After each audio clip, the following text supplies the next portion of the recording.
नमस्कार सभी फेसबुक पे लाइव हमारे जुड़े साथियों को सबसे पहले मकर संक्रांति के अवसर पर आप सभी लोगों को शुभकामनाएं देते हैं। कल सभी लोगों ने मकर संक्रांति मनाने का काम किया और अभी आप लोगों के बीच हम सब लोग आप लोगों के बीच आए हैं ताकि आप लोगों से बात कर सकें, अपनी बातों को रखें। 72 घंटे हो गए हैं, अब तक रुपेश सिंह हत्याकांड के अपराधी जो हैं वो पकड़े नहीं गए, कोई सुराग नहीं मिला है, कोई कार्रवाई नहीं हो रही है। आज आप लोगों ने देखा होगा कि माननीय मुख्यमंत्री जी से जब पत्रकारों ने सवाल पूछा कि बिहार में अपराध क्यों बढ़ते जा रहे हैं, तो मुख्यमंत्री गुस्से में लाल, बौखलाए हुए और ऐसा लग रहा था उनके पास कोई जवाब नहीं है कि लगातार बिहार में अपराध क्यों बढ़ता जा रहा है। चुनाव भर जंगल राज चिल्लाते रहे, लेकिन वाकई में आज बिहार में महाजंगल राज आ गया है। और इसके महाराजा कौन है, हम पूछना चाहते हैं। बिहार के लोग भय में अपना जीवन काट रहे हैं। एक बुरा वक्त कोरोना काल का चल रहा है, लोगों के रोजी रोटी पर आफत है, किसान बदहाल है, नौजवान बेरोजगार है, संविदा कर्मी परेशान है, सरकारी कर्मचारी परेशान है, व्यवसायिकों में हाहाकार मचा हुआ है। कोई जात के भाई हो, कोई वर्ग के हो, कोई धर्म के हो, आज सब लोग इस डबल इंजन एनडीए सरकार से खफा है, परेशान है। इन्होंने बिहार को पूरी तरीके से बदहाल बना दिया। अपराध की अगर हम लोग जिक्र करें तो बिहार में ये कोई पहली घटना नहीं है। यहाँ अपराधी बेखौफ घूम रहे हैं। अब तो अपराधी घर पहुंच करके AK-47 चला करके हत्या कर रहे हैं, हमारी बहनों के साथ रेप कर रहे हैं, जिंदा जला रहे हैं घरों में घुस करके। मुजफ्फरपुर की अगर बात की जाए तो कितने दिन बीते हैं बालिका गृह को हुए, लेकिन सत्ता ने केवल संरक्षण देने का काम किया अपराधियों को, और जो कि नतीजा है बिहार में संगठित रूप से सत्ता का संरक्षण अपराधियों को प्राप्त है। यही एक मुख्य वजह है जिसके वजह से बिहार में अपराधी बहनों के साथ रेप किया गया, उसके घर में जाकर के जिंदा जला दिया गया और कहीं गाड़ दिया गया था उसके लाश को। आज वो लाश बरामद हुई, लेकिन ठीक उससे पहले मधुबनी की जिक्र करें तो एक बहरी गूंगी बच्ची के साथ रेप होता है और रेप करने के बाद दोनों आंखें निकाल लिए जाते हैं। आप समझ सकते हैं ऐसे ऐसे अपराध हो रहे हैं बिहार में जो कि हम लोगों की कल्पना के परे था। अजीबो गरीब घटनाएं आपके बिहार में हो रहा है और सत्ता में बैठे हुए लोग, चोर दरवाजा से आए हुए जो सरकार है, सत्ता के नशे में कुर्सी बचाने के सत्ता के लोभी लोग सिर्फ अपनी चिंता कर रहे हैं, बिहार की नहीं। इसलिए आप सब लोगों के बीच हम कहना चाहते हैं कि ये सरकार बिहार के लिए 16 साल से जो एनडीए की चल रही है, ये अभिशाप के रूप में है। और अद्भुत है कि बीजेपी के लोग सवाल पूछ रहे हैं, वो बीजेपी के लोग जिनके दो दो उप मुख्यमंत्री हैं। बिहार ने कभी दो उप मुख्यमंत्री एक साथ एक पार्टी का नहीं देखा। एक ही पार्टी के दो दो उप मुख्यमंत्री मंत्री आज वो सवाल पूछ रहे हैं। शर्म आनी चाहिए उन्हें। वो सत्ता में भागीदार बड़े भाई के रूप में है और सवाल किससे पूछ रहे हैं? मुख्यमंत्री प्रेस विज्ञप्ति दे रहे हैं, प्रेस रिलीज जारी कर रहे हैं, उसमें गुहार लगा रहे हैं कि अपराधियों को पकड़ा जाए। पकड़ेगा कौन?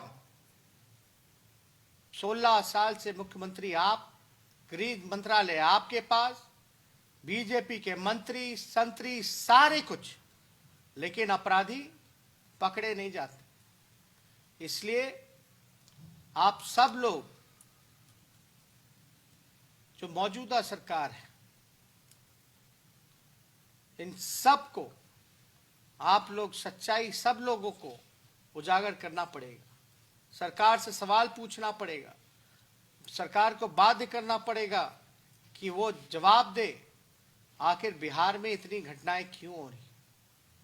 और इनकी चालाकी देखिए, इनको पता है भाजपा वाले लोगों को, नीतीश कुमार जी की जो सी ग्रेड की पार्टी है उनको, कि बिहार में इतनी घटनाएं हो रही हैं। जब विधानसभा चलेगा, जब विपक्ष सवाल पूछेगा तो इनके पास कोई जवाब नहीं होगा। इसलिए ये विधानसभा सत्र को, जो बजट सेशन होता है 1.5 महीने का, उसको ये लोग चाहते हैं कि 2-3 दिनों में खत्म कर दिया जाए। मात्र 2 से 3 दिनों में खत्म कर दिया जाए। ये अद्भुत है, हम लोगों ने कभी ऐसा नहीं देखा था। वैक्सीन के बहाने, कोरोना के बहाने इन लोगों ने जितना जुल्म मजदूरों पर, नौजवानों पे, किसानों पे, संविदा कर्मियों पे, जीविका दीदियों पे, आंगनबाड़ियों पर जितना जुल्म इन लोगों ने ढाने का काम किया, शिक्षकों पर, सारे काम अपने निकलवाते गए, लेकिन जनता के लिए कोई नहीं, कोई काम नहीं, कोई सुनवाई नहीं, कोई कार्रवाई नहीं। और ये लोग चाहते हैं लोकतंत्र के मंदिर को भी खत्म कर देना चाहते हैं। जनप्रतिनिधि का वैल्यू तो खत्म हो ही गया, एमएलए का क्या वैल्यू रह गया? जब सदन चलता है तो उसकी गरिमा बची हुई रहती है। वो अपने विधानसभा क्षेत्र को लेकर के सवाल पूछता है, और ये विधानसभा जब तक सत्र चलता है तब तक जितने अधिकारी हैं वो डरे रहते हैं, समय रहते हैं। इसलिए हम लोग बार बार इस सवाल को पूछ रहे हैं कि बिहार विधानसभा का सत्र, बजट सत्र जो है, पूरी तरीके से जो ट्रेडिशनल परंपरागत तरीके से चले, जहां लोकतंत्र का मंदिर बचे, जहां जनप्रतिनिधि अपने विधानसभा क्षेत्रों का सवाल पूछ सकें और सरकार पर और उनके अधिकारियों पर दबाव रहे। ये जितने अधिकारी हैं कोई अपना काम नहीं कर रहे हैं। आप लोग सब लोग देखते होंगे, दिन प्रतिदिन बड़ी संख्या में लोग जो है हमसे मिलने आते हैं, लोगों की शिकायतें रहती है, और सरकार में कोई लोग उचित नहीं समझते कि जनता से मिलें, उनके समस्याओं का निदान करें। लेकिन ये जो अपराध बढ़ता चला जा रहा है लगातार, जरूर 72 घंटे हो गए, अगर अपराधी नहीं पकड़े गए हैं, कोई कार्रवाई नहीं हो रही ढंग से, तो कहीं ना कहीं से आप कह सकते हैं कि इसमें बड़े लोगों की संलिप्तता हो सकती है। रुपेश सिंह हत्याकांड में एक भले व्यक्ति, मिलनसार व्यक्ति, हम लोगों से परिचय था, उठना बैठना था, उनकी दिन दहाड़े हत्या हो जाती है पटना के राजधानी में, और हत्या के बाद कोई कार्रवाई नहीं हो रही। तो आप समझ सकते हैं कि बड़े बड़े लोगों का भी इस केस में इन्वॉल्वमेंट हो सकता है।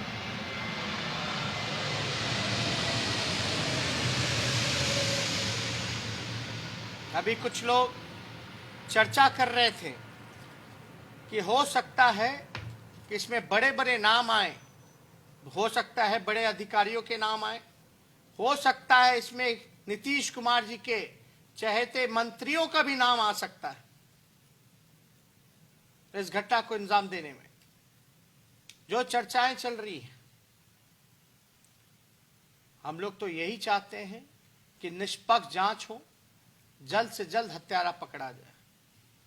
हमने एक वीडियो देखा जिसमें उनके 4 साल के बेटे रुपेश जी के ये कह रहे थे कि उनको बिहार पुलिस पे कोई भरोसा नहीं है, सीबीआई जांच होनी चाहिए। हम लोग पूरी तरीके से चाहते हैं कि उच्च स्तरीय जांच हो, सीबीआई को दिया जाए, साथ ही साथ कोर्ट मॉनिटर द्वारा जांच हो ताकि निष्पक्ष जांच हो सके। और सरकार में आज नीतीश जी ने जैसे आपा खोया है, जो झुलझुलाहट हम लोगों ने देखी है, आपको याद होगा चुनाव में हम हमेशा कहते थे नीतीश कुमार जी थक चुके हैं, उनसे बिहार संभल नहीं रहा है। आज वही स्थिति है। गृह मंत्रालय है उनके पास, पूरा पुलिस महकमा है उनके पास, मुख्यमंत्री हैं, बीजेपी के 2 उप मुख्यमंत्री हैं। ये लोग कहां हैं आज? क्यों अपराध बढ़ रहा है? उसलिए ज्यादा कुछ ना कहते हुए, आज जो माहौल पूरे बिहार में बना हुआ है वो आप सब लोग जानते हैं। हर 2-3 घंटे पे मर्डर, हत्या, लूट, अपहरण। इससे पहले भी खेमका मर्डर केस में हाजीपुर में जो हुआ था, उसका कोई अपराधी अब तक नहीं पकड़ा गया। कुछ दिन पहले गुप्ता ब्रदर्स को किडनैप कर लिया गया, उसका कोई जिक्र नहीं रहा। और गांव देहात की बात तो छोड़िए, शहरों में इतने बड़े बड़े कांड हो रहे हैं, हर जगह बहाली में धांधली हो रही है। ये लोग समीक्षा बैठक नहीं, भिक्षा बैठक करते हैं, केवल पैसा का लेन देन, ट्रांसफर पोस्टिंग होता है, लेकिन कार्रवाई कुछ नहीं होता। आरसीपी टैक्स होता है। इसलिए हम सब लोग, जो चोर दरवाजे से आई हुई सरकार है, इसको सबक सिखाने की हम लोगों ने पहले भी मांग की थी कि विधानसभा का सत्र जो है ट्रेडिशनल वे में जो 1.5 महीना चलता है वो चलना चाहिए। और अगर 1.5 महीने से कम अगर चलेगा तो इसमें मुख्यमंत्री के आवास का, उप मुख्यमंत्री के आवास का हम लोग घेराव करने का काम करेंगे, जवाब मांगेंगे, जवाब देने के लिए बाधित करेंगे। इसमें आपके भाई, आपका बेटा को आपका आशीर्वाद और आपका समर्थन चाहिए। और मुझे पूर्ण विश्वास है जिस प्रकार से आप लोगों ने हमेशा मेरे ऊपर आशीर्वाद, प्यार और समर्थन देने का काम किया है, आगे भी ये मजबूती हमको मिलेगा जब आपका प्यार, समर्थन हमको मिलेगा। मजबूत इरादों के साथ जो निकम्मी सरकार है, इसको सबक सिखाने के लिए हम सब लोगों को एकजुट होना पड़ेगा और हल्ला बोलना पड़ेगा।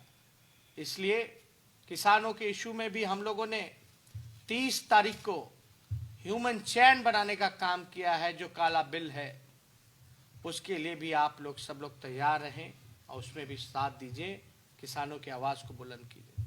और ज़्यादा कुछ ना कहते हुए आप सब लोगों को